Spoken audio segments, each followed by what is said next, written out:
दोस्तों हम सभी मिलेनियर बनना चाहते हैं, बिलियनियर बनना चाहते हैं, लेकिन क्या वजह है जो हम कभी बन नहीं पाते हैं? आखिर क्या वजह है जो हम बस रोज के लाइफ स्टाइल को ही फॉलो करते रह जाते हैं और आगे नहीं बढ़ पाते हैं? आइए जानते हैं इसके बारे में secrets of the Millionaire mind की बुक में, जिसे टी हार्वेकर ने लिखा है। दोस्तों ऑथर अपनी बुक में बताते हैं कि इच्छा और उपलब्धि के बीच में बहुत बड़ा फासला होता है। हमारे अंदर डिजायर तो होती है, लेकिन हम कभी उसे अपने एक्शन में नहीं बदल पाते हैं, जिसके कारण वो बस एक डिजायर बन के ही रह जाती है। दोस्तों वो अपनी बुक में बताते हैं कि उन्होंने कई सारे बिजनेसेस ट्राई किए, कभी भी उन्हें प्रॉफिट नहीं हुआ। वो बहुत मेहनत भी करते थे, लेकिन उन्हें हमेशा ही लॉस का सामना करना पड़ता था। उन्हें लगता था कि अमीर लोग बहुत ही खराब होते हैं। इसलिए टी हार्वेकर ने एक दिन बहुत ही गंभीर चिंतन किया, जिससे उन्हें पता चला कि वो तो अमीर बनना चाहते तो थे, लेकिन उनके मन में कुछ ऐसी धारणाएं बैठी हुई थी जिसके कारण वो बार बार फेल हो जा रहे थे। और वो था डर। उन्हें लगता था कि मैं असफल हो जाऊं, मैं सफल होने के बाद भी अपनी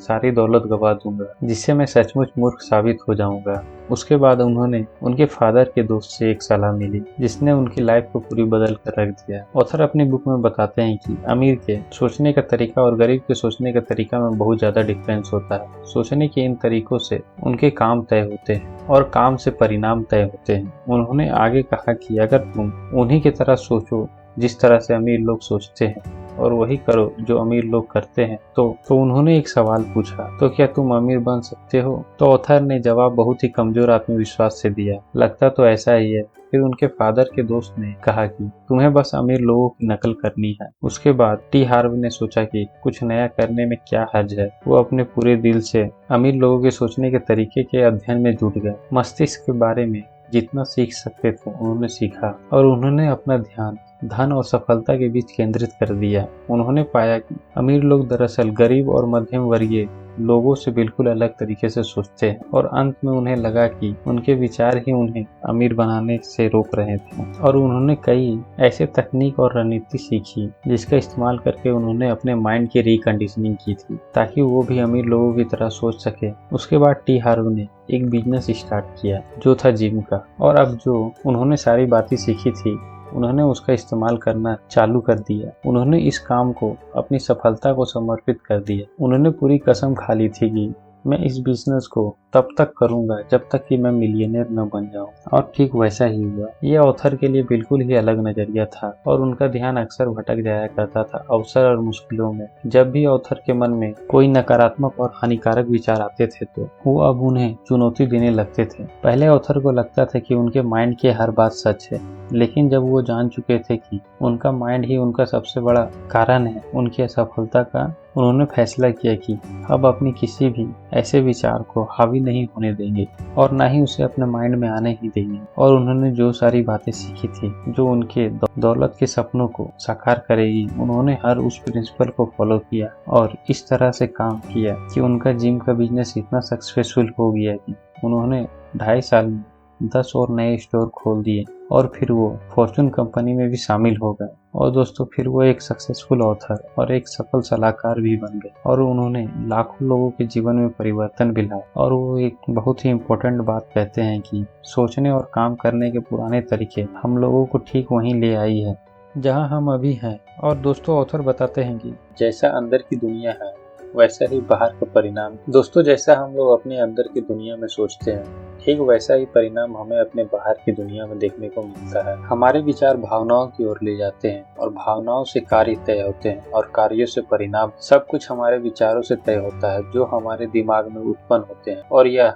आश्चर्यजनक नहीं है। हमारा मस्तिष्क हमारे जीवन का आधार है, लेकिन हम में से ज्यादातर लोगों को इसके बारे में कोई भी अंदाजा ही नहीं होता है। दोस्तों हमारे दिमाग ठीक एक कंप्यूटर की तरह काम करता है। यह एक ऐसा फाइल फोल्डर है जिसकी फाइल हम बनाकर अपने फोल्डर में सेव कर देते हैं और उसमें लेबल लगा देते हैं, जिससे हमें उसे ढूंढने में आसानी होती है। अब यहाँ पे एक इंटरेस्टिंग बात यह है कि आप अपने पैसों के बारे में सोच रहे हैं तो आप खुद ब खुद उसी फाइल फोल्डर तक पहुँच जाएंगे और उसी के हिसाब से फैसला लेते हैं कि क्या करना है आपको। आप सिर्फ उतना ही सोच सकते हैं जितना आपके पास धन मौजूद हो और उसके विषय में आपके पास उतनी ही जानकारी मौजूद है। Point number 2, choose the way. हमें ये याद रखना चाहिए कि बाधक तरीकों से सोचने के बजाय हमें अपनी सफलता वाली तरीकों का चुनाव कर सकते हैं। ज्यादातर लोग यह समझते हैं कि हम आदतों के गुलाम होते हैं, लेकिन उन्हें ये एहसास नहीं होता है कि दरअसल दो तरह की आदतें होती है, करने वाली आदत और ना करने वाली आदत। आप इस वक्त जो काम नहीं कर रहे हैं उसे आप नहीं करने वाली आदत है। ना करने वाली आदतों को करने वाली आदतों में बदलने का इकलौता तरीका है कि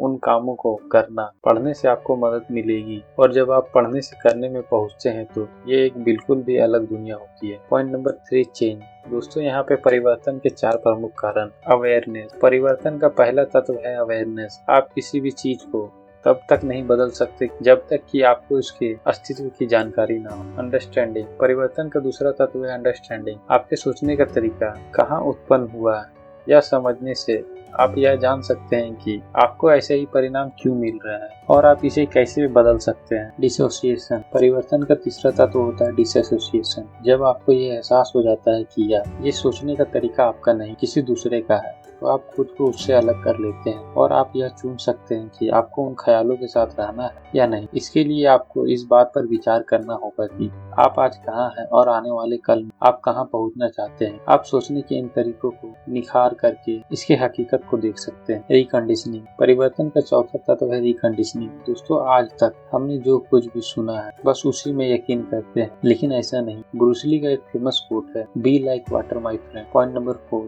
फियर। दोस्तों, सुरक्षा और डर एक ही चीज से प्रेरित है। सुरक्षा की इच्छा असुरक्षा उत्पन्न करती है और जिसका आधार है डर। दोस्तों, पैसा समस्या की जड़ नहीं, समस्या की जड़ है डर। इससे भी बुरी बात है कि डर सिर्फ समस्या नहीं है, ये एक आदत बन गई है। इसलिए ज्यादा पैसा कमा लेने के बाद भी डर का सिर्फ प्रकार बदलता है। जब हमारे पास पैसा नहीं होता है तो हम सोचते हैं कि हम कभी सफल नहीं हो पाएंगे, और जब हम सफल हो जाते हैं तो हमारे पास पर्याप्त धन होता है और अब हमें ये डर रहता है कि ये सारी धन अगर चली जाएगी तो क्या होगा। यहाँ सिर्फ डर ने अपना प्रकार ही बदला है। यही हमें सोचने और समझने की जरूरत है। दोस्तों, आज के इस वीडियो में इतना ही। दोस्तों, नेक्स्ट वीडियो में हम इसी बुक से उसके बताए हुए कुछ प्रिंसिपल्स के बारे में बात करेंगे जो हम सबकी लाइफ को बदलने में बहुत बड़ी भूमिका निभा सकती है। दोस्तों, अगर आपको ये वीडियो अच्छी लगी है तो नीचे कमेंट सेक्शन में कमेंट करके जरूर बताएं। धन्यवाद।